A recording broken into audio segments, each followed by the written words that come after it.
Let's compare some solutions.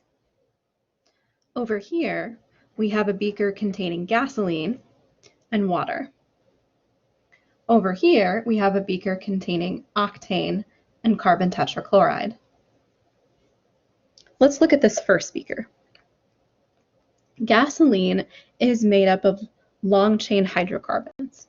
That just means that it contains a mixture of molecules that only contain carbon and hydrogen. Okay? If a molecule only contains carbon and hydrogen, I don't have any polar bonds. Those molecules are not going to be polar. So gasoline is nonpolar.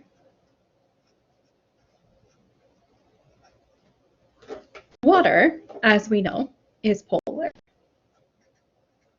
because of its bent shape and its polar bonds.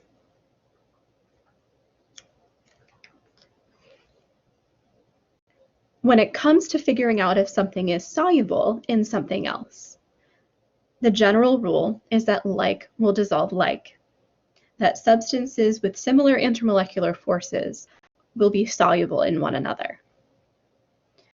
And we summarize that basically with polar versus nonpolar. Polar things dissolve polar things or ionic things. Nonpolar things will dissolve nonpolar things. So here we have gasoline and water combined, something that's nonpolar with something that's polar. Those are going to have different intermolecular forces and are not going to play well together. So they are going to not be miscible. They're going to be immiscible.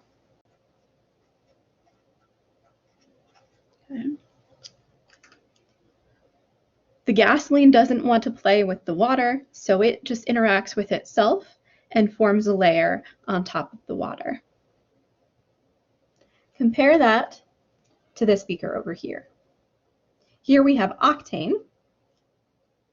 Octane is just a string of 8 carbons with some hydrogens attached to it. So again, that's not going to be polar.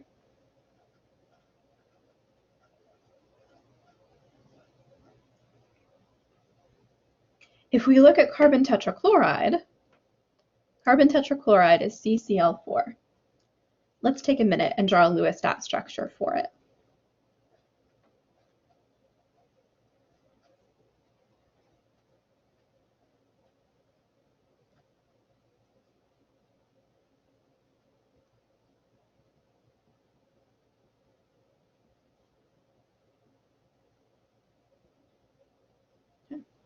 So we can clearly see that we have 4 chlorine atoms bonded to carbon.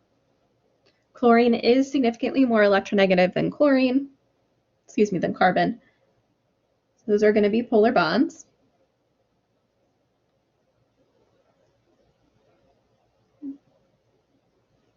But to figure out if the molecule as a whole is polar or not, remember we have to think of the shape of the molecule.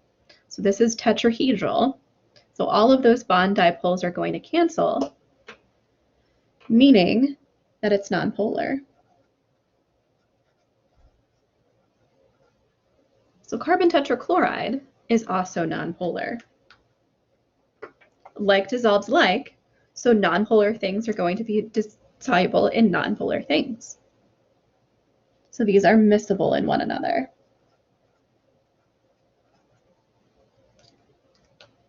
We see that our carbon tetrachloride molecules are evenly distributed throughout my octane molecules. Okay? And if we look macroscopically, if we look at the beaker, we don't see 2 layers here because there is no separation between the octane and the carbon tetrachloride. Because they are both nonpolar, they will play well together and they will not form layers. So it's important here to recognize that the rule is that like dissolves like. Just because something is nonpolar doesn't mean that it doesn't have the capacity to dissolve other things. It just means that those other things have to be nonpolar. So nonpolar things will dissolve nonpolar things.